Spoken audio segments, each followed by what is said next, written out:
Temple podcast weekly review. This week we're going to be reviewing 3 albums. The first one is going to be Carmen's 1973 epic, Fandangoes in Space. The second one is going to be Blind Guardian's Nightfall in Middle-earth, released in 1998. And the third is going to be Pupil Slicer's Mirrors, released in 2021. So Floyd, what do you think of Carmen? Can I just say, Pupil Slicer, do you think it's pupil as in eyes or pupil as in students? I always thought it was eyes, but now you said pupil, I just have this like awesome Goosebumps kind of vibe. Yeah. I want it to be pupils like students, like some kind of murderous teacher, like the Demon Headmaster, do you remember him? That was cool. That was such a good TV show. That was a creepy intro as well. Yeah. Almost rivals 999. He looks like every government minister. He does, yeah. Was that? Hey, no, that wasn't Peter Capaldi, was it? No. It was, I mean, I'd be fucking lying if I'm even going to try and pretend I know what the guy's name is, but it's... Jacob Rees-Mogg. He looked like Jack Straw, that's what I remember. Jack Straw, yeah. Really a lot like Jack Straw Rees-Mogg. Nice. But yes, Carmen, Fandangoes in Space. I really enjoyed it. I think it was quite cool to hear flamenco music infused with that early 70s prog rock style. Mm-hmm. There's some moments that actually really reminded me of Opeth at points. I can see why. I think the title track was really good. There's even like a Tom G Warrior kind of at one point. That was kind of cool. But yeah, I fucking just listened to it from start to finish because I noticed that quite a lot of the tracks are broken up in like triptychs and stuff. Mm. I think there was one track which I can't remember the name of it. That was it. Oh, the Bulerias. The first one it's split into A, B, and C. The Cante, the Veil, and the Reprise. Yeah, they've done it again for. Is it the? Oh, Looking Outside My Window. Yes. Yeah, that split into 3, and that was kind of cool. Kind of gave me slight Rush vibes because Rush are kind of like progressive in the way they structure, like several songs into one. Yeah. But no, I thought it was great. I thought you could definitely hear like the kind of sort of more Hispanic influence, and then the guitar sounded great. It was kind of like perfect for the weather we have today. It is, yeah. Because it was just like, cause I listened to it again this morning. I was just with the sunbeam, and I was like, yeah, this is such a cool fucking vibe. So I just kind of really dug it. And it's once again, it's cool to listen to something from a bit further back before my existence on this mortal coil. But yeah, no, fucking really good. Actually, it was just the drums I thought were really great. I love the castanets. The castanets are really. It just sounds so fucking cool. Yeah. I just love the clacking sound. I don't know. It's just a really percussive album in parts. Yeah. So I'm quite intrigued to hear what you've got to say because I'm guessing, know infinitely more about this band than I do because this was my introduction. I know somewhat more. It is one of my favourite bands, one of Shem's very, very favourite bands. He goes absolutely mental when they're on in the car in the best way possible. This whole album is like Fandangoes in Space. It's kind of a concept album. They love singing about gypsies, is something I've noticed. And it's like, so I don't know if anyone's seen, oh god, there was this 70s, 80s cartoon that was like really similar to heavy metal. It was called like, it was like Odyssey. It was like a Homer's Odyssey in space. Jason the Wheeled Warriors. No, basically like there was like one child. Oh, I know the one you mean. It's really good. Oh, yeah. It's really good, and there's these. It's all like the Greek gods, but they're in space. Fuck, I have zero recollection of that. It's really awesome. It's got like a really cool soundtrack, and the artwork is like really awesome, like heavy metal magazine style, and it's like really similar kind of vibe of like epic mythology in space. It's like oh my god. Ulysses 31. Ulysses, that's it. Yeah, Ulysses 31. That's it. I just completely forgot the fucking main character of the Odyssey there. Damn, I need to go to university again. It reminds me of that kind of like epic vibe in space. It's like people bullfighting in space. Yeah. And like the actual music, I feel, is like super cinematic. Yeah. And vocally it's really interesting as well as rhythmically because you've got the Spanish guitar, you've got the castanets, you've got like actual flamenco like tap dancing happening, and you can hear like the patter, The patter, yeah. When they did that live, they actually got 2 dancers. They had, one of them was like in a relationship with one of their members too, and they used special contact microphones that they had on stage. Oh, sick. So contact microphones don't pick up air vibrations, they only pick up impact. So they would dance on these microphones so that you could hear the actual sound of the tap dancing, the flamenco style dancing, with their little castanets. So that's really cool. I thought that was a really cool idea. Shit, that's legit. It is super It's, legit. there's, when I was looking up this band, so there's a lot of them, basically everybody bar the drummer was doing vocals. It's a John Glasscock, unfortunate name, who was doing most of the bass work, was doing backing vocals, but everybody else is listed as doing lead vocals. There's loads of layering on the vocals. Yeah. And like I don't know which one it is, but there is a vocalist that has insane range, and like he'll just be singing, and he'll just like suddenly just sweep up. Oh, that fucking yelping sound. Yeah, that's cool though. I he's like just like that. Space. He's just doing that all the time, and it's just like it's really silly, but it actually works really well. Yeah. Like it's almost like they're taking the piss, but they're not. It's actually legit really epic. It kind of reminded me of like fucking King Diamond stubbed his toe or something. It's like a really sharp yelp, but it was cool. There's loads of like oh my god, I've forgotten all my musical terms. There's loads of falsetto, but it sounds really good, and there's like a lot of vocal variation. A really good thing to note is that all the Carmen albums were produced by Tony Visconti, who was a collaborator with David Bowie.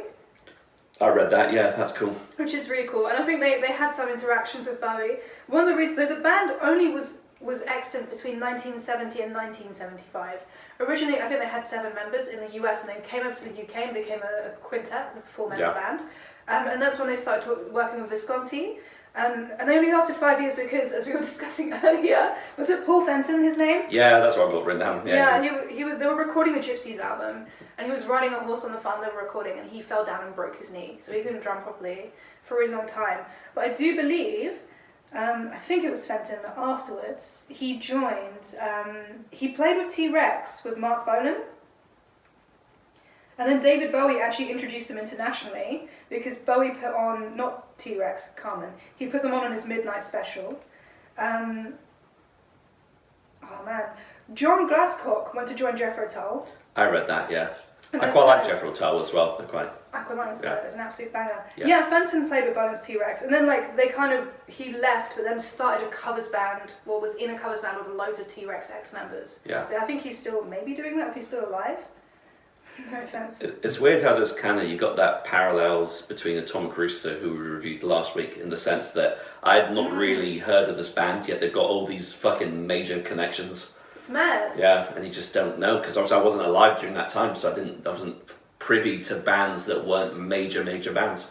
I mean, at the time, I think they might have been, because like you've got Tony Visconti working with you, and Bowie like introducing you internationally. And then, like, they had, well, I don't know if this was common, but they had 6 sound engineers on their album. Yeah. Which I feel like is a lot of people. 6 sound engineers, but you can hear it. Like, the sound production on this album is beautiful. Like, everything is actually kind of properly arranged. Like, the castanets are over here, and then the guitars are here, and the vocals are going everywhere, and it's really, like, 3D, the way it's produced. And it honestly has aged so beautifully. It sounds really fucking crisp, like super crisp. Like you wouldn't think it doesn't have. It's weird. It almost doesn't sound that old. It sounds like a midnight gospel soundtrack. Yeah. Like a soundtrack to an episode of like a really well produced television show for like people who like space and time and things like that. It is very surreal. But yeah, like there are actually a lot of albums that have aged really well from that era. I think because of like the nature of analog production, it's kind of hard to do. You kind of have to do a good job, and back then record labels had so much money. Yeah. You could just throw so much time at things like this. Yeah, I think that's kind of an unfortunate thing that's lacking from the current music scene, really. I mean, there's no real money in any sort of physical sales or anything that would have, well, not guaranteed, but would have helped you become a large band back in the days. It's kind of like pissing in the wind now, I suppose, for a lot of new bands. Ironically, it's easier to reach number 1 if you're an established band. You don't need to have as many record sales to actually hit the top of the charts, which is, I think, why like Mogwai and bands like that are currently like in the UK top 10. Yeah. I think Architects had a number 1 album as well, which is quite cool. I've still, apologies to the band and any of their fans, I've still never listened to a single Architects song. I actually haven't either. No. Oh. I might check them out. I know they're like a metalcore. Hollow Crown is a good album. That's a good name for an album. I like that name. That's good. Cool. One of the members of Carmen, David Allen, he was the vocalist, electric guitarist, and flamenco guitarist. I love how members are listed as being a flamenco footwork person, which is brilliant. And obviously this contains Mellotron for people who love Mellotron or hate Mellotron. Basically, David got thyroid / throat cancer in the 80s, but then he changed his name. He has a really interesting life. He changed his name to Husk Randall and became a sexual anthropologist and photographer. Husk. Husk. As Husk, he published 5 books in 4 languages. They were called Revelations, Rituals of Love, The Customized Body, Piercing, Radical Desire, and Bizarre Rubber, a photographic fantasy catalogue for fetish designers. Yes. In 1996, he married and changed his name again to David Randall Goddard and established a successful family photographic studio, Family Portraits. Yeah, that's some career path. That is incredible. Yeah. I love that he's gone from like sexual anthropology to like a wholesome family like thing. I was stuck with Husk. I think that sounds cool. Husk, Mr. Husk. Yeah, how was that spelled? Husk. Oh yeah, that's cool. Husk. It sounds like you could be Scottish or German. yeah. So one of the cool facts I read about this band was that they opened for they were opening act for Blue Oyster Cult and ELO and stuff, and I actually really like Blue Oyster Cult. It's one of the 70s or even late 60s, I suppose. Blue Oyster Cult. Don't Feel the Reaper is like an absolute magnet. And I remember when you got into them, you couldn't stop listening to it, right? It's fucking burning. I'm burning with you. Like fucking, I must have listened to that about 100 times on repeat. I'm pretty sure they played Hellfest one year and people just went mental. And obviously they played Don't Fear the Reaper last, so a lot of people just came right at the end. Yeah. And everyone was just rocking out to this song. It's so fun live. They're a really good live band. That reminds me of the time when Europe was at a festival. And I remember that summer. I think they opened and closed with Final Countdown. I remember there was a summer I went to 6 festivals and Europe was at every single one. Oh, fuck it. They were just everywhere. They were at Bloodstock, they were at Sonosphere, they were at Hellfest, and you'd just like be, and then they'd just be them with like a marching band. Even like years after, they just always played Europe's Final Countdown constantly, and they'd have like these marching bands, and you just hear the trumpets, and everyone would just go going do do do do, and it's just really. Did I ever show you that I've learned how to play it on the stylophone? I'll have to bring that in one day. You showed it as like the little yeah. I love the stylophone, it's so cool. I'll ask Miles if I can do a stylophone solo on the next album. Oh my god, you should! That would actually be legit really cool. Yeah, I might do actually. You That could was do, like, a joke, but I might have actually taken it seriously now. You could do like Mongolian throat singing at the same time. Yeah, brilliant.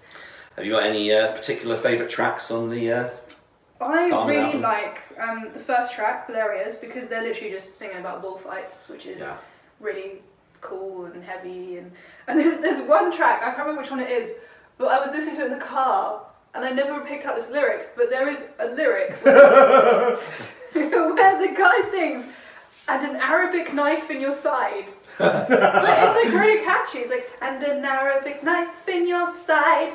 And that's the lyric. That's sick. And I was in a car, I just turned around and I was like, what? What It's just in Tales happened? of Spain. Tales of Spain, there you go. I'm assuming it's about the Moorish invasion, so hopefully they're not fash, but I don't think they are. I'm joking, by the way. Oh yes, this fash 70s rock Fash band. anti-Moor band. I'm pretty sure it's just like fantasy Moors in space. I don't know. I really hope they're not like fuck the Arabs. I just think they're hopefully being kind of romantic. I don't know. Yeah, we'll just we'll give them the benefit of the doubt. You know, it's been 50 I think it's years. been enough time that I think most of them are dead. So. First track was good though. I think it really set the pace for the album because that kind of took me back a bit. Because I wasn't expecting. Obviously, the title track is dancing. The title, the album is Fandangoes in Space. So it was cool to actually hear that it had that influence in the music. It's got 11 tracks, which is quite a lot. That's not including the free part, like the free parts within the 3-part track. So it's actually quite a meaty album. It's just epic. It's really cool. They're doing the thing where like I'm assuming some of them. I think like for example Amaral, that sounds like a Spanish name, and the dude is doing actual flamenco. Like you can hear them doing the flamenco footwork in the songs as well as the castanets. So it's really immersive. It reminds me a lot of like Jodorowsky's work where he does his sort of like because he was raised in Mexico, I believe, or was it Spain? I think Spain, then they went to Mexico, and then they went to America, something like that. But like you can see that in Jodorowsky's work, where you have this like Spanish-Mexican influence. Yeah. And I think at the time, in like the 70s and 80s, I don't know if that was a thing, but a lot of stuff I like from that time is inspired by those things, and I can really feel it in this album. It's super immersive. It's really sci-fi. I mean, this is like if seeing as Jodorowsky's Dune never got made, this is kind of like the happy Spanish Ulysses 31 version, where Jodorowsky's just kind of in the corner. He hasn't had his DMT yet. Yeah, that's great. It's really good. It's I will say though, I listened to it on Spotify, and the track listing is constructed in a way that is a big pet peeve of mine, and it's all in capital letters, which just really irritates me. I don't know why. I can't explain why, but I don't know. It's just kind of boomerish, isn't it? Well, I mean, these guys are boomers. Yeah. I can't blame them. But it was a double CD. It was so I had to like pay attention to make sure I wasn't accidentally listening to the next album. Because it was both of their first 2 albums, and they only had 3 albums in total, was it, or maybe more? I think it's 3 or 4. Oh. This Gypsies, I've forgotten the rest now. They reformed as Widescreen, I think. That's in a later terrible life. name. Yeah. I know. Widescreen. Yeah. That's They supported Buena Vista Social Club. Oh, I didn't realise that was a band. Oh, they're quite a big band. Yeah. I literally thought that was like a movie or something. Because I've seen those. It's just such a strange collection of words. Is it like the Bengal Bicycle Club? But, Bombay Bicycle Club. It's Is nothing that a to do band? with that. Yeah. Is that a band? Yes. Why? Bombay Bicycle Club. They're an indie band, I think. Well, like, Yeah, they're an indie band. So Buena Vista Social Club. They're like a big. What are they? They're like a big Spanish? Latin band. They like have lots of like Right. popular performance, but they're huge. They're like Okay. yeah. I'm really sorry I don't know that music. I tell you what though, because Shem was mentioning that some of the live performances are pretty like sick and electric, and I checked out a few of them, and I thought it was super impressive. And it's funny when you listen to the album, you're like, this is totally the sort of thing that would be so fucking cool live. Yeah. And just like, and I had no clue about like the actual like flamenco dancing and that being the contact incorporated. microphones, Yeah, that's super. Like that's kind of blown my mind a bit. But yeah, just with the castanets and everything else, it just. I don't know, it's just it's quite a happy album. I thought, It's so upbeat. really joyful, yeah. Yeah. Even Cool. like about getting stabbed, it's like, yeah. It kind of reminds me of, do you know that Spanish death grind band, Brujeria? They're like the complete antithesis to this band. I wonder what like some of our Portuguese and Spanish co-workers would think of this. I think they'd probably dig it. Yeah, I hope so. Yeah. We should share it, yeah. Well, that's Carmen. Yeah, that's everything I would like to say about the album, I believe.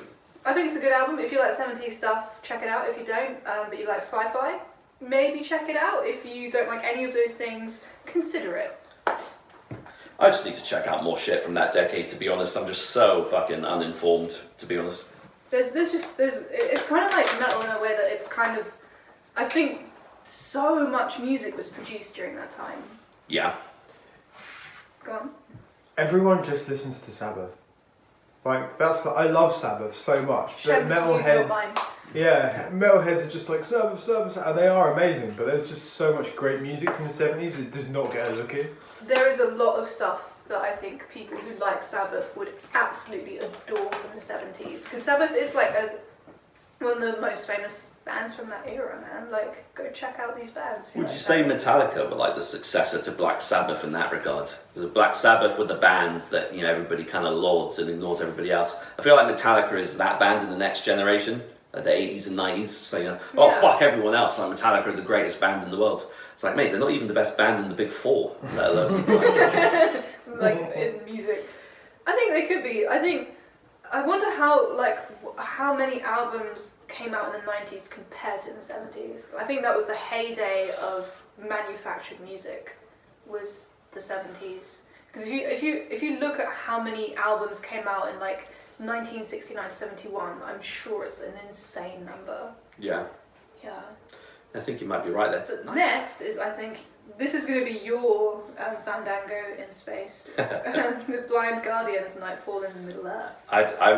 What did you think of the music? Because I think I've got an idea of what's coming. I like it. Oh, okay, cool. I actually really like Blind Guardian. Guardian? Yeah. Blind Guardian. Blind. This is like my Siri only responding to me when I speak in a South African accent. Anyway, yeah, I saw them play surprisingly at Hellfest. And they played Mirror, Mirror on the Wall. Yeah. I love that song. Yeah. And everyone was singing, and I was with a bunch of people who absolutely adore Blind Guardian, so like their excitement kind of rubbed off on me, and I really enjoyed it. And like, you know, Kiska's an incredible singer. Am I getting it right? It is Kiska. Hansi Kush. Which one's Kiska? Halloween. They're friends, right? Yeah, they're good tight. Yeah, I think. Yeah. Okay. Yeah, they've both been guests on Avantasia, which is Tobias Sammet's That's big it. project. And is Kirsch the one who's in Demons and Wizards? Correct. Was Yes. in Demons and Yeah. Was Demon Wizards. Something tells me. I don't know. It's just a hunch. I don't think I'm pretty the sure he outfit left. is no longer active. I feel like Kirsch did say that he's not in it anymore. Yeah, no, he distanced himself. He was just like, yeah. I mean, why wouldn't you? I mean, like, yeah. Yeah. But Blind Guardian's music is, to be honest, I mean, Demons and Wizards is cool and all. Like, and I enjoyed the music, but Blind Guardian, it was always very clearly a side project. You know, like iSurf's music and Blind Guardian's music was always, you know, kind of a lot more revered than the side project of Demons and Wizards. You know, it was just nothing more than that. You know, sometimes side projects ends up being better than the actual, you know, respective works of the artists involved. But nah, I mean, so no loss. Yeah, no loss. But yeah, like musically, I really like the use of harmony. I like the use of layering. The drums are just energetic. The vocals are just so like bright. Yeah. There's so much brightness. It's perfect. I mean, this came out before the films, and yet it still really captured a lot of like imagery and color that not only ended up being in the films, but was in my mind when I read the books way before any of that stuff came out. Because I think this came out around the times I was probably first reading them. Yeah. I was about 7 or 8 when I think I read the Silmarillion when I was like 8 or 9. So I really kind of wish I discovered this back then, because I would have been obsessed with it. And like I skimmed through the lyrics and I was like, oh yeah.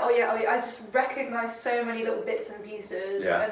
And it was kind of nostalgic, even though I wouldn't have considered it nostalgic for me. Yeah. Because to me it feels like only yesterday I was discovering for the first time. And I wrote my undergraduate dissertation on Lord of the Rings. So I used to dig really deep into it and like kind of be known as a Lord of the Rings person, but over the past few years I've kind of gone more into like science fiction and kind of distanced myself a little bit from Tolkien because of certain politics and things like that. But I absolutely do not have any problem with anyone who enjoys Tolkien's work. I don't think there's a problem unless you're making a problem out of it, although I think it's good to acknowledge that there are some problematic representations of colour and race in Tolkien's work, which if you are curious about, just message me and we can have a small internet argument about it, or you can go do some reading, because it's very simple, and yeah, there's a lot to be said for it. There's so much work that's already been done on it. I don't need to rehash it, I don't think, unless maybe I do, I don't know, who knows. Well, yes. Yeah, anyway, we both love Lord of the Rings, apart from all I'm a that. big Tolkien fan, yeah, or Lord of the Rings fan. I like Mythology. I like the world building aspect. I think it's impressive, like the linguistic aspect. Like Tolkien was a philologist and he was a professor of medieval studies, so you can see all of that coming through. And even through Blind Guardian's work, you can feel that kind of medieval jester court vibe as well. Yeah. It's cool because like this album was kind of released at quite a transitional period of the band's sort of career, because they've got like slightly different, as with many popular bands, you've got different eras of the band. You know, to begin with, Blind Guardian were primarily more of like a speed sort of thrashy power metal band. You know, a lot of the music was quite rough around the edges, and it was kind of like balls to the wall, like, and they released Imaginations from the Other Side, which was kind of exploring, because he's got like this, Hansi's got this conceptual story that he creates that kind of is interwoven from a couple of albums. And it's about this mirror. I might be getting some of this shit mirrors, because right. the recent thing is like a red mirror or something. Yeah, that's their last proper album. They released an album that was kind of more like a symphonic, like a bit like a Metallica Lulu sort of thing. You know, it wasn't a real album. It was just more like an experiment. But yeah, so their last proper album was Beyond the Red Mirror, which is connected to the earlier album, Imaginations from the Other Side, and it's about like this fictional mirror that's a gateway into an alternate dimension, which houses every single... It's about that South Park episode, you know, the one where they access that land where all the fictional characters live, but they're all like... That's an ancient Greek concept called the Platonic realm. Oh, shit. Yeah. That's cool. There's this, Plato had come up with this idea that there is a realm in which every imagined thing, and like, for example, the blackness of black, the yellowness of yellow, the lover you dreamed of in the night, not that Starry did, lives in this realm. Like the actual physical part of anything imagined is in this place. Yeah. So that's actually a super ancient thing. Sorry, I didn't mean to. I wouldn't be surprised if he was influenced or at least knew about that, because that is definitely the essence of his like story that's kind of interwoven into a lot of the music.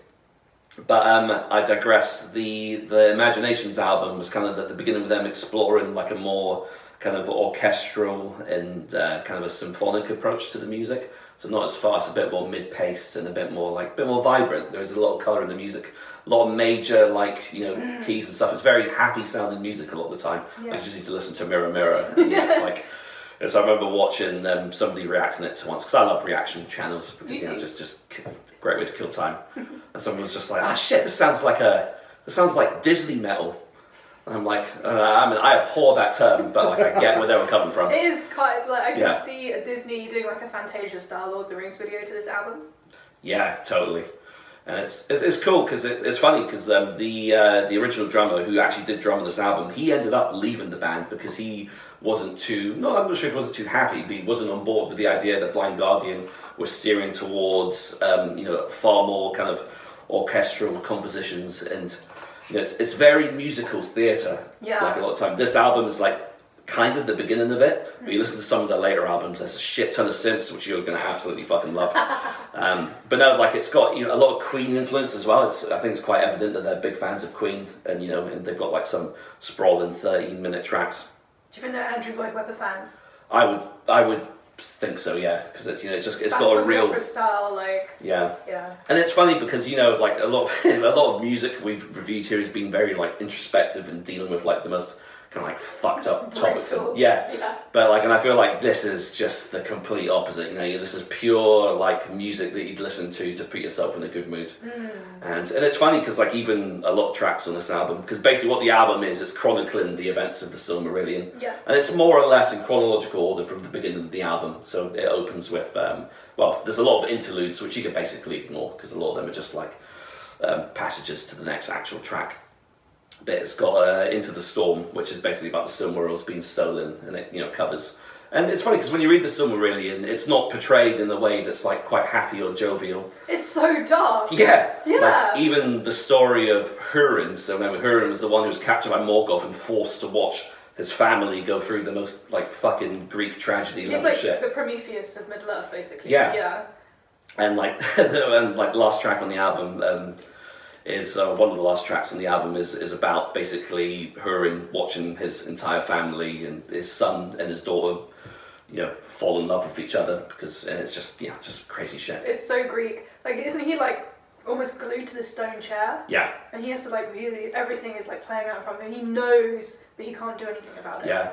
Yeah, because you're exactly right. Because it's Turin is he's kind of got a beef, so to speak, to quote a bit of London vernacular, with the dragon Glaurung. And Glaurung, because what I find cool about Middle-earth is that the dragons in Middle-earth are actually very intelligent beings, and their biggest weapon is actually their voice and their ability to enchant people. And that's exactly what the dragon does to his sister. So he gets estranged from his sister when they're young, and he ends up enchanting the sister and making her forget all her memories, so that when they meet, they have no knowledge of who they are. And poor Húrin, their father, is forced to watch this, and he's only released once everybody is basically dead.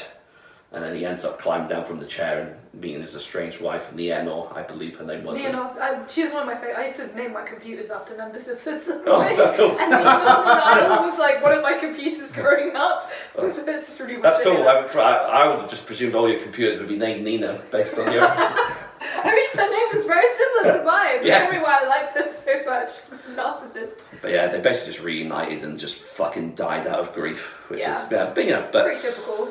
Yeah, so my point being, like, it's funny because like Blind Guardian's music is quite happy and jovial, but I think you're right, like, because there's a lot of, when you watch the Lord of the Rings movies, there is like a lot of colour and a real sense of homeliness. I think especially with like the Hobbits and the Shire and stuff. This is like Tom Bombadil singing this album. Yeah, that's a really good way of putting it, actually.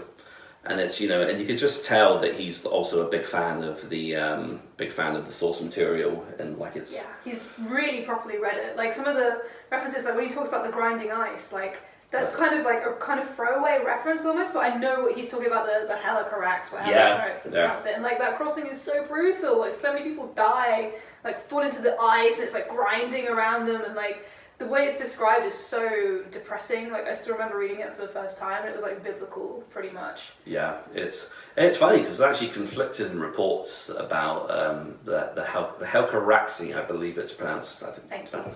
Maybe not, I might be chatting shit. But because Galadriel's story in Middle-earth is quite hotly contested because there's no concrete information too much about Galadriel because she kind of surfaces in Lord of the Rings. And I think Christopher retroactively, tried to piece together some of her history in the Silmarillion. But most accounts say that she crossed it initially, but some accounts says she actually sailed with Celeborn earlier from the Bay of Alqualondi. But it's like the way they recount the crossing of the ice is pretty like most of them die from the journey, and it's just super fucking brutal and cool and pretty metal actually. It's so like is it when they come and they wander around lost in the forest for ages as well, or is that another time? Yeah, it's well, yeah. I mean, there's a lot of wandering. I mean, anybody who's watching the movie, there's a lot of running and traversing there. Running through woods with like beautiful velvet cloaks, yeah. Yeah, when you were talking about the dragons, that made me realise that Wormtongue is a reference to the dragons. Yes. Because it's like worm is the old word for dragon, and Tolkien was a philologist, and he has obviously the language and magic have always, even before this stuff, been intertwined. Because when you say you spell a word, you're literally doing magic, right? And I think Tolkien was super aware of that. And like, shit, I'm so stupid. That is the first time I've ever clocked. Oh, me too. like spell is in like a magic spell, and spell is in to actually spell words. That's mental. I've literally only just realised that. Alan Moore has a really cool like mini documentary about the power of language. Yeah. And like that's why when you do magic, you incant. And like you cast a spell, and like how the dragons use language to use their magic. Yeah. That's really cool. I never fully clocked all of that. Yeah. Yeah, it's super cool. You got any particular tracks? You mentioned Mirror Mirror. Mirror. Yeah, like the first, like it's definitely my favorite track. It's the catchiest on the album. But I always like the first thing I said was like, why Mirror? Like I thought they were referring to the lake outside Minas Tirith or something. Not Minas Tirith. The mines of Moria, because like they call it like the lake is a mirror. Yeah, it's Mirror Mirror. I think it is. Yeah. But I didn't think it was anything to do with the Silmarillion, so I don't know. He just really likes mirrors. I think it's the simple answer. yeah. It's a narrative device. So yeah, I always wondered about that. It is incredibly Disney. It is just super Snow White. I think it's cool because, like, to be honest, I think power metal is quite often much maligned by, say, fans of the more extreme or serious subgenres. And I think, because I feel like, I'm probably going to be a diplomatic way of putting this. I feel like Dragging Force has kind of influenced a lot of people's opinions on what power metal is, or the limitations. Like, I think it's just, nonsensical, just fucking complete, like, just full of ridiculous technicality, but has no soul, and just super, super happy and cheesy and all that shit. And that's why I've always been quite a fan of Blind Guardian. It's because they have always kind of changed things up a bit, and I feel like their music, it's a lot of it's quite mid-paced for power metal, and I think there's they put a lot of thought in the composition and the guitars and stuff. It's just got some really like cool and interesting structures. Like maybe wouldn't say progressive, but they're not like a lot of other power metal bands. Is what I'm trying to say. Yeah, I get you. They kind of like stand on their own. Whether it be Hansi's voice is very distinct. Like he's got a very unique timbre to his voice. Like you hear his voice cracking a lot even when he's singing, and like there's some tracks he just doesn't perform live because he's absolutely fucked his voice. I've heard, is it like acid reflux or something? I think it's quite common. I know David Draymond has it, but I vaguely remember, I can't remember who, but I remember someone in power metal, it might have been him, or it might have been the other guy that I mentioned earlier. Kiska. They had like super bad food poisoning and they threw up so much the acid corroded their throat. Oh shit, yeah, I remember we talked about that at some point. Yeah. I can't remember who that was. I remember someone who really liked power metal. The thing is, I've always known I liked it, but all I listened to was Manowar. For like 15 years. Yeah. I used to really hardcore like Manowar. I went to see them in Birmingham when they came back to the UK. But then they just kind of got kind of shit. And it kind of disappointed me. And I saw Blind Guardian play, and I was like, these guys are really good, but I never really actually actively listened to them. Yeah. But I've always known I'd love this album. Yeah. Because it's like Lord of the Rings, and it's happy and cheerful. I've been in a Black Sheep war movie for like 5 years, basically. Power metal does get a bad rap for being quite one-dimensional, and I don't think like Blind Guardian are. I feel like Manowar, I feel, can be quite one-dimensional at times. Oh, 100%. They do that. That's their thing. They do is be super one-dimensional. And it's cool because there's some bands that can do that and be uber successful. I mean, like like your Motorheads, your AC/DCs, and like some bands have carved out that small niche, and they're able to generate a massive amount of success from it. But like for me personally, I always appreciate bands that are able to kind of like diversify a bit and kind of reach outside their comfort zone. And if you ever listen to any of Blind Guardian's latest stuff, it's some people are avidly not fans of the late stuff because it's a bit too orchestral and stuff. But I still think they've retained a lot of their core elements, and I think that's the thing for me. As long as a band retain what it is that made them a band in the first place, even if it's just the energy of the playing, I feel like that's enough for me to still want to follow a band and listen to them. I think it's just really good that metal isn't all just miserable people all the time.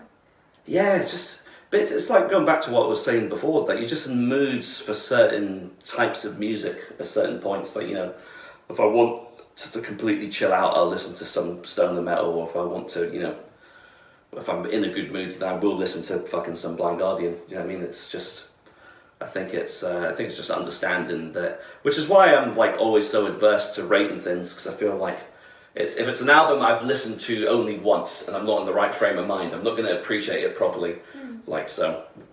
But like I've always been a massive fan of this album and Blind Guardian. I feel like they're definitely the funny thing about power metal as well. Try not to go off on too many tangents here. Is like it's got there's a lot of like pop like construction in the music. Like it's very like verse chorus heavy, and like in I think. What I like about Blind Guardian is the songs are super catchy, and I think that's what helps make them kind of shine as a band, because it's not like overly cheesy. Like it can be cheesy at times, but like say Mirror Mirror, it's actually got a really catchy like vocal hooks and verses and stuff. Yeah, I think that was like food. Like if you ate the same thing all the time, you wouldn't enjoy it anymore. No. And it's just good to have a diverse, varied diet. Get all your food groups in, your food pyramid. You get your carbs, this is your cheese, your protein. And then, you just have your favourites and you go for them. I'm going to stop with the metaphor because I'm killing it. I think it's interesting though, if you had to rate genres as food groups, I think power metal would be sugar, definitely. Yeah. What would be cheese though? Cheese. Pirate well, what do I hate the most? Pirate metal. yeah, fucking pirate metal, yeah. Iron Maiden. I like some cheesy music. I mean, to me this is cheesy music. Oh, yeah, that makes sense. And cheese is delicious, so to me power metal's cheese. Yeah. I feel like sugar would be sleeves. Yeah. Is that metal though? I just hate that whole genre. I feel like thrash is beer. Yeah, thrash is 100% That's beer. 100% beer. Stoner is just weed space cakes. 100%. It can't be anything else but that weed. food group, yes. Yeah. that infamous food group that everybody needs. I'd say fucking grindcore would probably be something like meth. Yeah. Or crack, some hard drug. I think hardcore would be a bowl of fruit. Yeah. Everyone's really healthy in hardcore. Yeah, I can kind of see that. Yeah. Especially if you listen to Hatebreed. Right. Because the lyrics are so positive. Yeah. There's life affirming. It's some oranges and bananas, some good citruses, bright colours. That's hardcore. And they're often straight edge. So exactly. That checks out. Yeah. It does check out. If you want to be hedge, you have to have the occasional bit of fruit. Yeah. Yeah. Either that or steroids, because they're all well built as fuck. Is that a food? Yeah, Can be. So, yeah, some people. But what would you say your overall impression of the album in terms of rating it would be? Oh man, I mean, I can't put a number on this very easily. I think I put like a 7.5. I think it's a very good album. I don't mean that to be harsh. I just think it's good.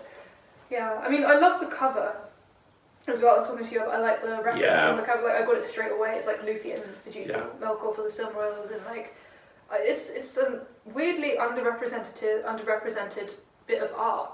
Yeah. From the Silmarillion. Yeah, it's interesting because when you hear what was actually written about Luthien and stuff, she's portrayed as someone who is quite an empowering female character, I believe, because she's part god to start with. Yeah, she's sick. She fucking beats Sauron and is super powerful.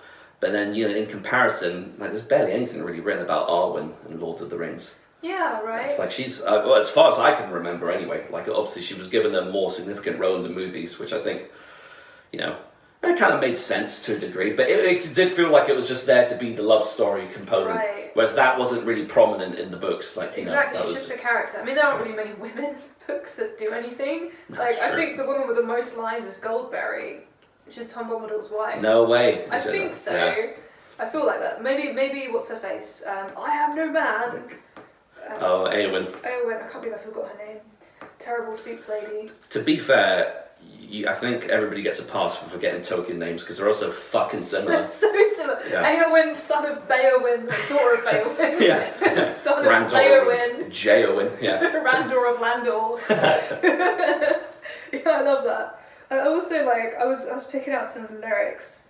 And Into the Storm, the second track, which is the first kind of melodic track that's not a dude talking. It's quoting. I quote now, "Give it to me, I must have it. Precious treasure, I deserve it. Where can I run, how can I hide? The Silmarils, gems of tree light." And I love how they're kind of comparing them to the ring, obviously, the whole precious thing. And then the gems of tree light, like the trees of light, and I love that, the artwork of those trees from the, I don't know if you've seen, what's his name? Alan Hall? I know exactly who you're talking about. I can't remember his name, but yeah, he's like an the infamous. Guy, he did all the famous Lord of the Rings artwork from I think the 80s or whenever all that stuff came out. But there's and then you have the two trees, all this beautiful starlight, and that's before everything was shit. Basically, it's like the Garden of Eden version.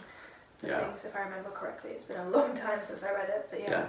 It's super cool because he often does the lyrics from kind of that first-person narrative perspective, because that song is obviously from the perspective of Morgoth himself. Right, yeah. And obviously the track Curse of Feanor is about Feanor trying to claim his revenge against them. That was so stressful, that part of the Silmarillion. Yeah. Feanor's such a dick. Yeah, it's just... He's a real prick. He ended up getting fucked up by Balrogs though, so... I was reading about Balrogs. They're Tolkien wrote a description of them looking like a man and then crossed it out and was don't describe them. And they were really confused. So no one actually knows what a Balrog really looks like. There's no true description of one. Yeah, because most of the artwork I've seen now is probably done after their depiction in the Lord of the Rings movie, which is quite a cool depiction to be fair. I thought it looked pretty fucking cool. I like the horns. Yeah. And in the original description, I think it had horns, had the body of a man and had a mane. And I think people interpreted that as an animal's mane, but to me it's just that's just hair. Yeah. Well, when I hear of the word mane, I think a head of hair, but as most people probably think a horse, I imagine.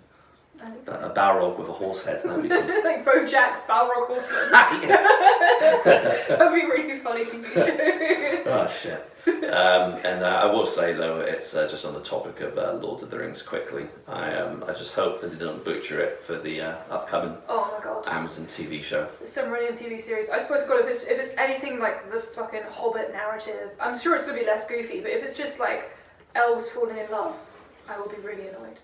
Elves barely have sex. That's literally in the Silmarillion. Yeah. They're just they're not horny because they live forever. Yeah. I mean, you wouldn't be if you were 2,000, several thousand years old, would you? Yeah, you just kind of get over it after 100 years, right? Yeah. Which begs the question: do elves have elf Viagra? They eat a weird leaf and they're just let's have a child. Which I highly doubt that they do. I don't know. Maybe. I don't know. Potentially. Sorry I took it there, but that is a question that needs to be asked. Is the sexuality of those in Middle-earth? But I think we should move on to Pupil Slicer. Ooh, yeah. This was heavy as fuck. Such a heavy album. Yeah. Yeah. I really enjoyed it. I think it's... I was reading a couple of the interviews with the vocalist, Kate. And well, the whole band actually, but she was stating that, that some of her biggest influences are...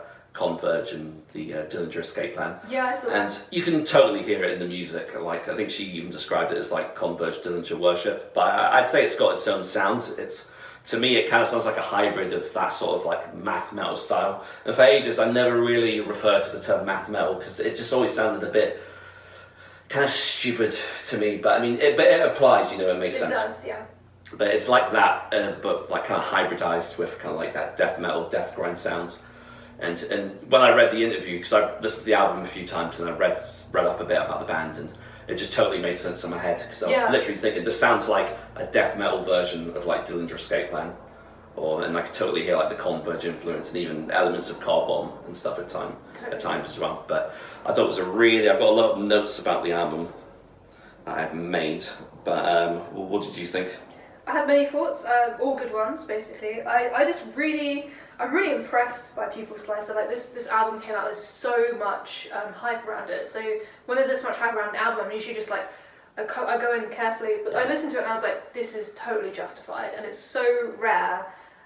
But these guys totally deserve to be successful, and it's a really impressive album. I did the same. I listened to it a few times. It's frantic, it's heavy, the vocals like are shrieky in like the best way possible, you know, like you can tell everything is meant, and I was really impressed by the way the album was written. So Katie, her last name is Davies, the vocalist. They're kind of a free piece by the looks of it. The bassist is Luke Fabian and the drummer is Josh Andrews. I went to school with someone called Josh Andrews, so I'm pretty sure it's not the drummer.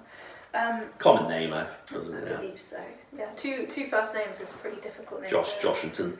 Joshington. Josh Anderington. I don't know. I don't mean to bully Josh Andrews. I just think he has a cool name. But yeah, so I know, like they formed in 2016, which is very recently. So it's super impressive in itself that they've got to just release this blistering album. I think they had 2, not 4 releases before this, if I remember correctly. One thing I find really cool is that Katie is kind of the driving force with the writing, which I think is so rare that you get the front person doing that. And as someone who's tried to do that, it's fucking difficult to like get a band to just execute your vision, especially if you've not done it before, especially if you're a woman. And she had like some relatable stuff of her life, like she was bullied when she was at school, she had to be homeschooled. Before she went to secondary school, like she got pulled out of primary school because she was bullied so bad, which is fucking horrible. And it sounds like, I think I read that they have some autism as well, which in itself is like so difficult to grow up with. And then at 19 they got into metal, which is quite late. And now it's quite late, and Katie's now 24, which I think is so impressive to have like in such a short time grow so much and do so much and be involved in the scene in this way. So much kudos to you, Katie, and everyone else. It's just so cool that they supported her. And the thing that I really respected is that, so Katie did mathematics at university, because that was their main interest. And for at least one of the songs, they used like a generator to generate a series of numbers. And that's how the song was structured. And they would kind of, super cool. It's so cool. Like that's really interesting. And I really like that you can kind of hear like how the songs are constructed in a way that a song normally wouldn't be. And your mind, in a way that you would if you were like approaching maths, tries to kind of decode everything. Yeah. And I find that really interesting. And that wasn't the way everything was written, but apparently it was very difficult to write because she was trying to kind of apply math stuff to music in a very particular way. Yeah, it's I mean, like that's super cool about the whole maths thing. I didn't know that about the whole sort of sequence being generated. I loved more or less everything about the album. Thought the vocal delivery was really good. Yeah. I thought obviously lyrically it seems to be dealing with something that's a bit of a common thread here, like, you know, a lot of mental health issues and introspection. One of the tracks that I thought was super cool was the last track, Collective Unconscious. Yeah. And it was, it seemed like the lyrics were kind of, it seemed like it was referring to sort of depression and disassociation. And one of the last lines sort of sung on the album is, I remembered a time when I knew how to cry. And then, and the way it kind of played out was one of the things that I thought was super cool at certain points of the album. There's a couple of acoustic or more melodic passages that had almost like a DSBM-y style vocal styling. It's like ghost bath, kind of like wailing, like, you know, really like tormented sort of scream, and that's basically how the album ends. And I thought it was like, you know, just super cool. And, you know, the last track was good as well because I felt like it was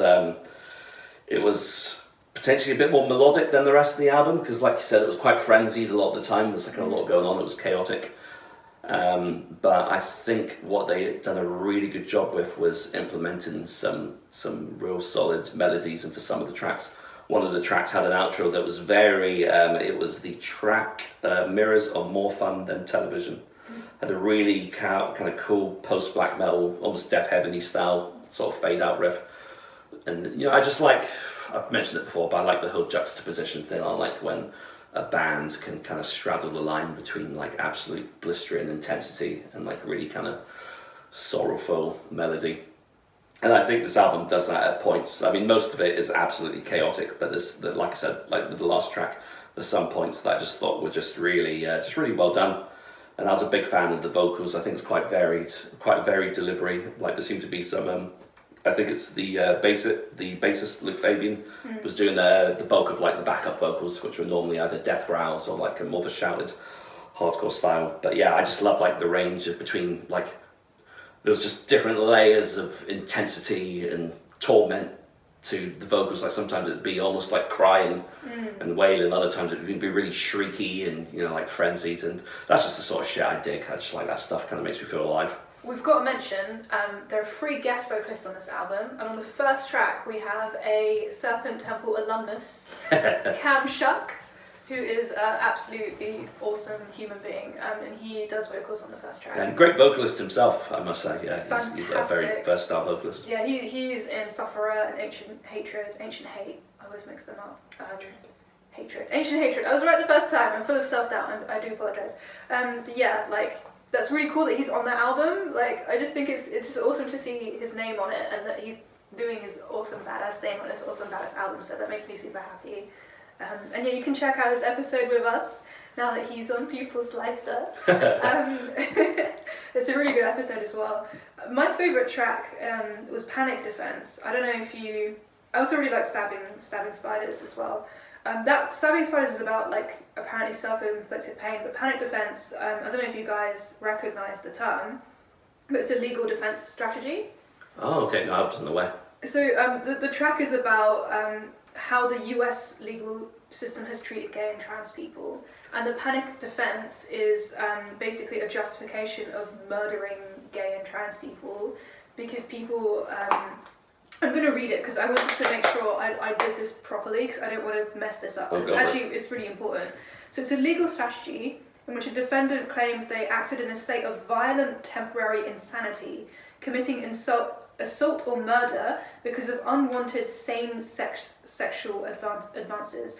A defendant may allege to have found the same-sex sexual advances so offensive or frightening they were provoked into reacting and were acting in self-defense and were of a diminished capacity or were temporarily insane, and that this circumstance is exculpatory or mitigating. So like that's a whole bunch of bullshit basically. Yeah. Well, that's a bit like that motherfucker that murdered those Asian women, and Exactly. And the reporting was, what possessed him? Oh no, he had a bad day. He had a bad day, He had a bad day. Yeah, it's like the fuck. What the fuck? Yeah. Yeah. But like this is even more fucked up because it's just for gay people and for trans messed people. up. And like so the black metal murders, it was the dude was like it's panic. He cited panic Faust. defense. Yeah. Yeah. That's what he said. And he used the panic defense, but I think he admitted that, what was it, what was his fucking name? The guy who murdered Faust. Faust is not dead. So- No, the Faust murdered the guy that's gay. Yeah, and What was his name? he was a random guy. Oh, okay. Yeah. Euronymous was murdered by Varg.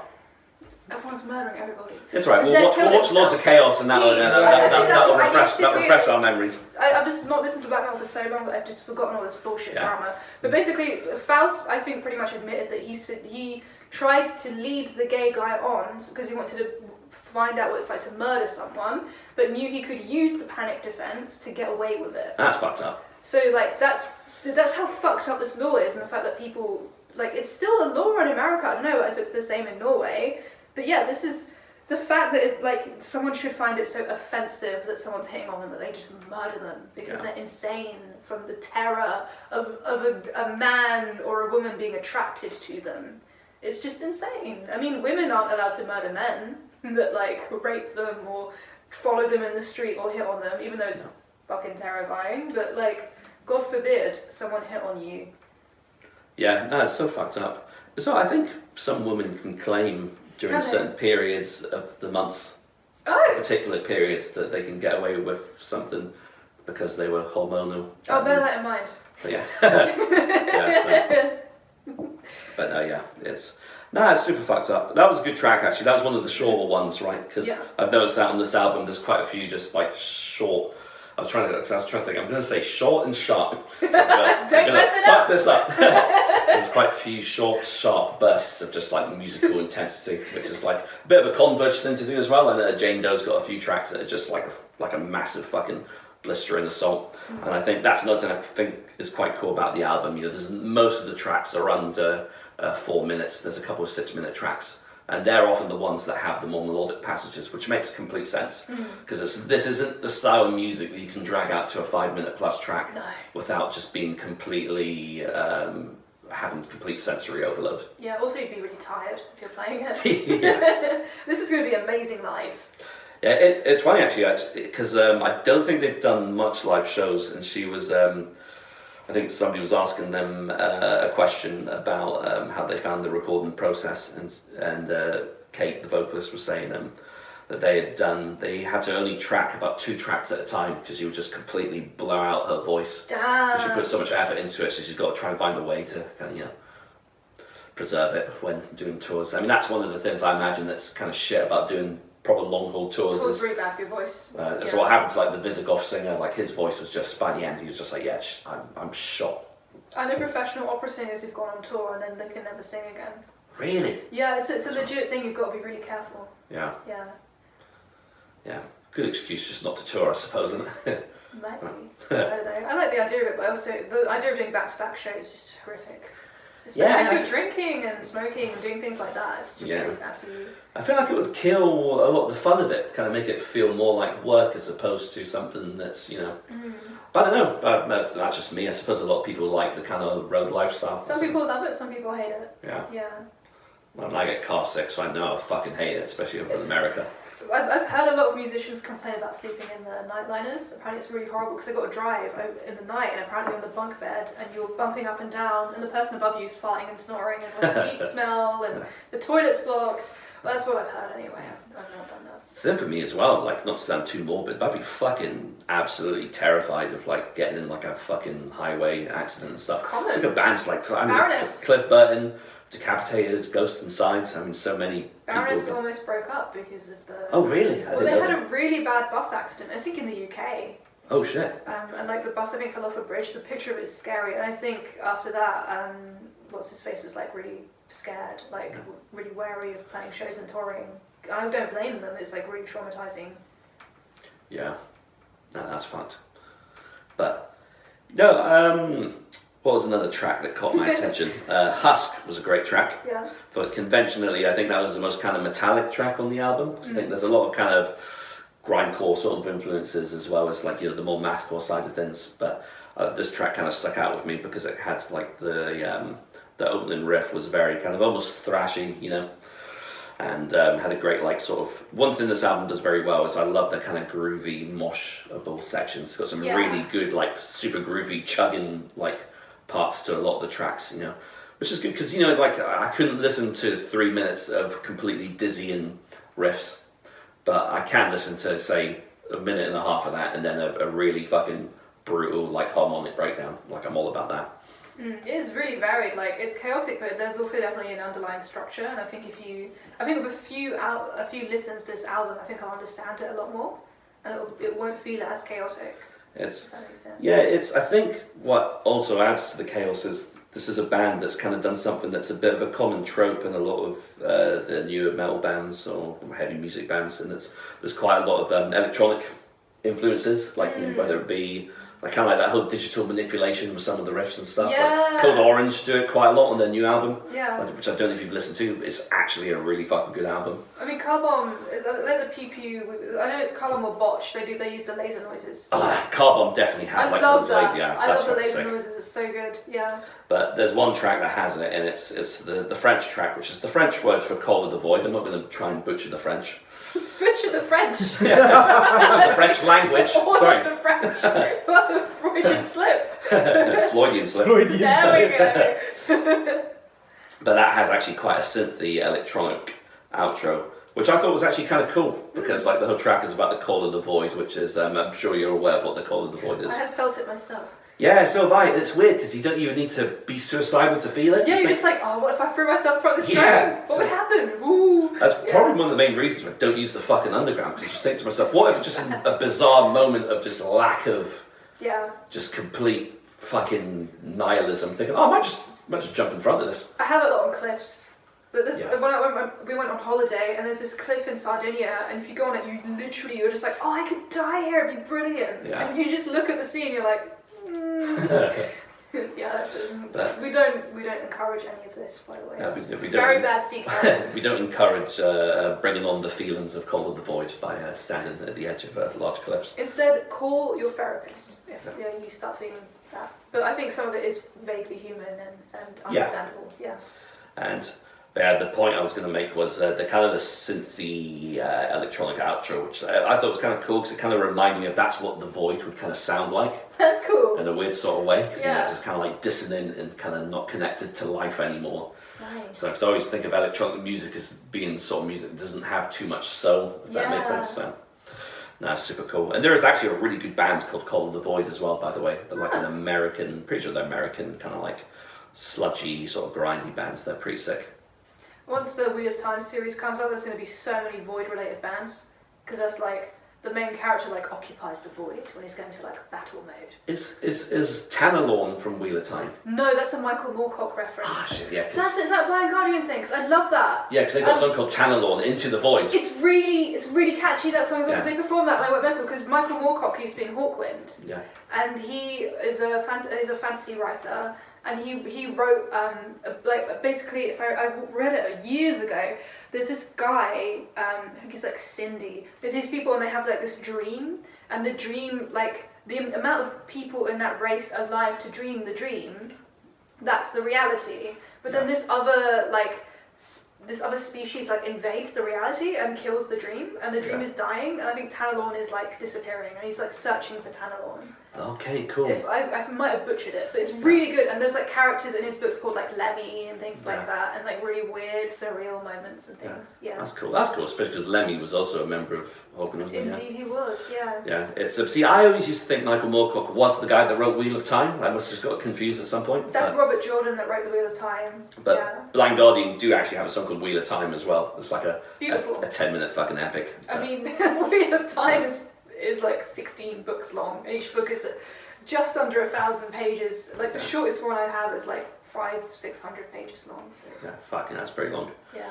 But yeah, I think the sort of void being referred to here is one not connected to the realm of fantasy, more than actual. I think the more connected to the realm of depressingly brutal reality. Yeah. But there's the Panic Defense actually, that has one of my favourite vocal moments. I think it's the last scream of the album. Just sounds like someone's being like garroted and just. Well, I mean. Yeah, that's fucking probably what happens to a lot of victims of the people that are using this Panic Defense. Yeah. I had no idea that's what it was.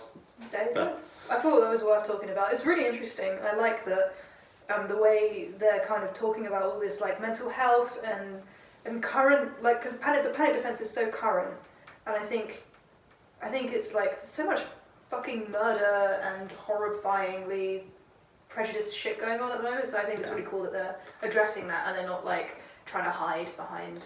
Well, it's always been the thing, though. People from a privileged position have always been the ones that can get away with things like murder, you know, really, and that's been a common thread in our society since we've been inhabiting this planet, you know. And and it's just that sort of lyrical inspiration just fits perfectly with the sort of music that's been laid down by Pupil Slicer here.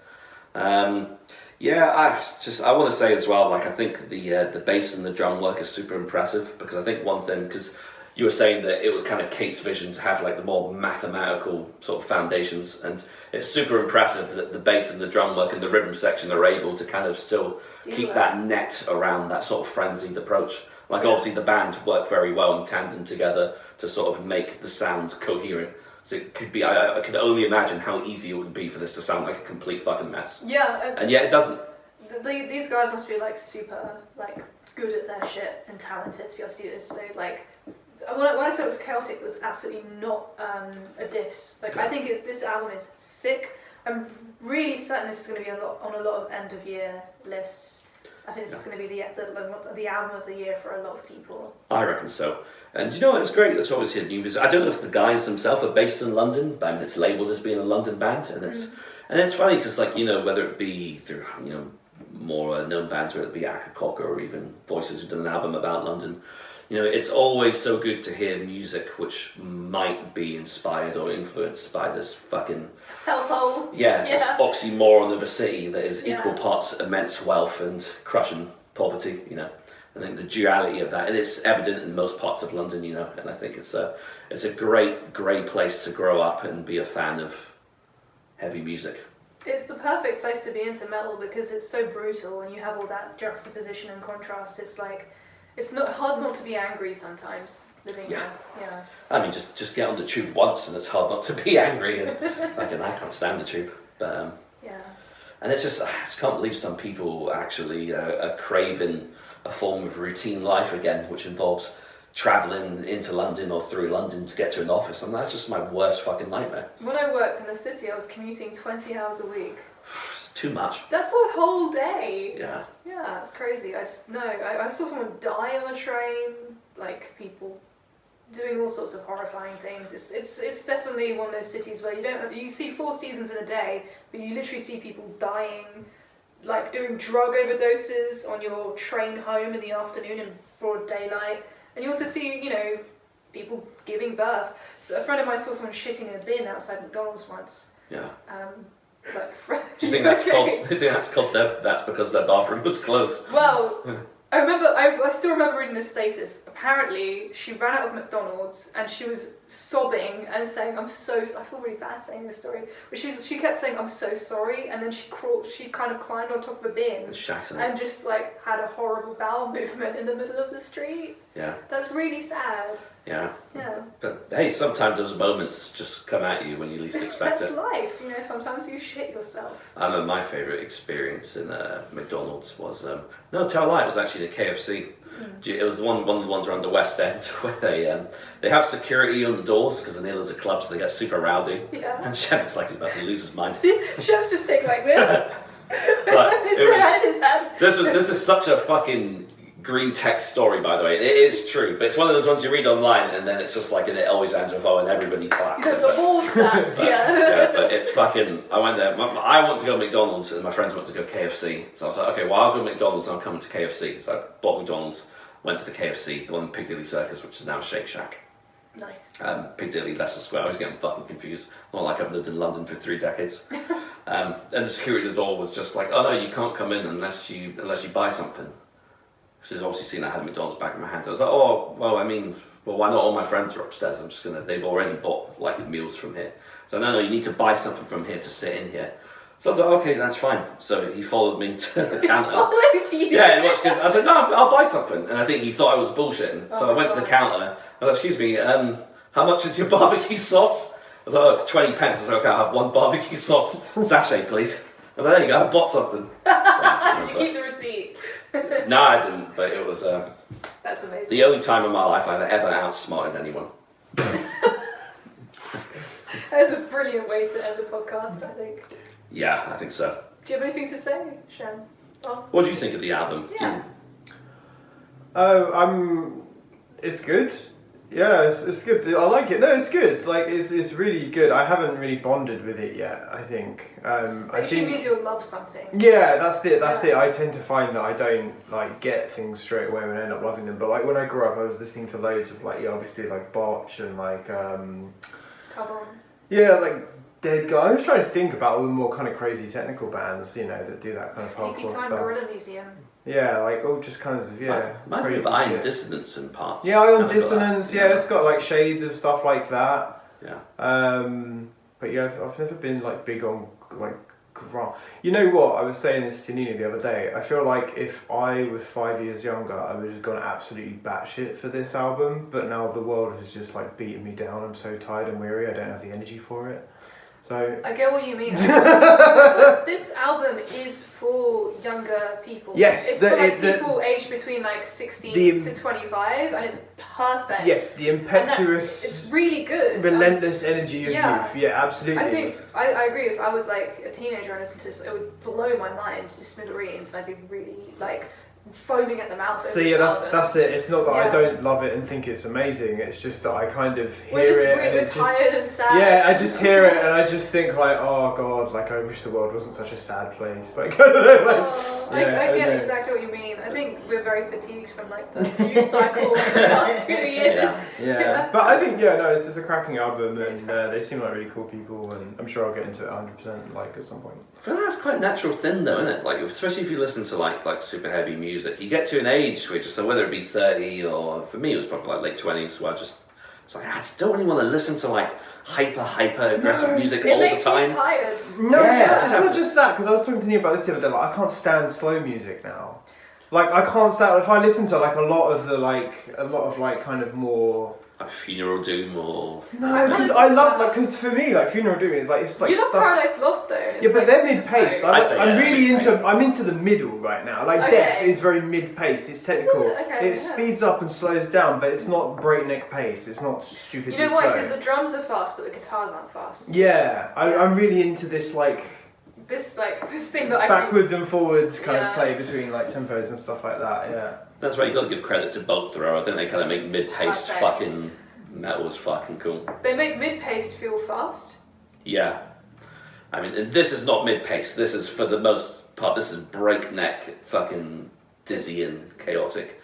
Yeah. But or I mean them as highly positive and praising superlatives. Yeah, this is like fucking good album. Like, yeah, I'm going to look forward to see. I don't know why I shouted so loud playing that, but I'm going to look forward to seeing how their career progresses. Because they're going to do very well. They seem quite young as well, so that's a good time to kind of start in angry and fucking. I can see them going to Roadburn, fitting in at Bloodstock, fitting in at Download. Like these guys, I think are going to have a good trajectory. Yeah, Damnation as well. So go down a fucking storm. I mean, they get 100%. Yeah. I won't be surprised if they're booked for this year's Damnation, honestly, because they're UK as well, and they have like 5 or 6 more bands to turn out. So.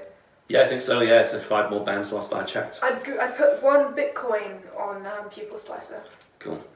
You know what? Do you think Pupil Slicer is a reference? Is it David Lynch? They have that short film where someone's getting a scalpel and cutting open a cow's eye. Oh, it's possible, but I do remember because I can't remember, but I think I ended up following their Facebook page like yonks ago, Pupil Slicer, and they shared there's a picture from a Junji Ito comic.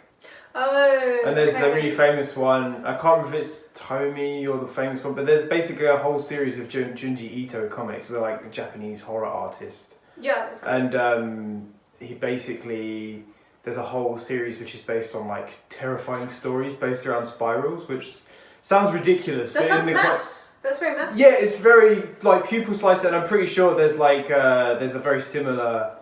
You know, kind of to what you referenced there. I'm pretty sure there's a Junji Ito comic that they posted a picture of one of the panels from as well. I wonder if that was influenced by that film. Because that film, definitely. That was like one of the first like body horror. Yeah, 100%. Yeah, right. Yeah. I just cringe with anything to do with eyeballs. I don't know. I just find it really. I don't know. I know someone who has a phobia of eyeballs. Yeah. Yeah. That's weird. It is, but I kind of understand why. Yeah, I can kind of get that. Maybe it's connected to that. What's that phobia of all the little holes? There's a tryptophobia. Oh, I hate that. Yeah, I never had it until I saw the picture of it, and then I got freaked out. I was like, I do not like this. Yeah, it's uncomfortable to look at. Yeah. Ooh. Whenever I think of Pupil Slicer, I just think of, do you remember that band, kind of like a new thrash band, Prong? Had that big hit, snap your fingers, snap your neck. But one of their album covers was like an eyeball like hanging out of some dude's head, and it just always made me feel, ugh. It's the thing with the fucking... The stringy bit. Yeah, and it's like, ugh, it just makes me cringe. Apparently when that happens, you can still see where the eye is. Because someone was talking to me about that happening to someone they knew, and they were like, yeah, they could still see with their eye, and it like, your brain is getting both images at the same time, and it's confusing, because you've got like... You can see around corners that way. You can. Yeah. It's like the eye child. Yeah. Oh, nice full circle. Nice. Thank you for tuning in. Feel free to like and subscribe. Tune in next week. We've got some cool stuff coming your way. Recommend us some albums. Let us know what we should look at and what we should not. And yeah, we will appreciate your feedback. Thank you for listening. Until next time.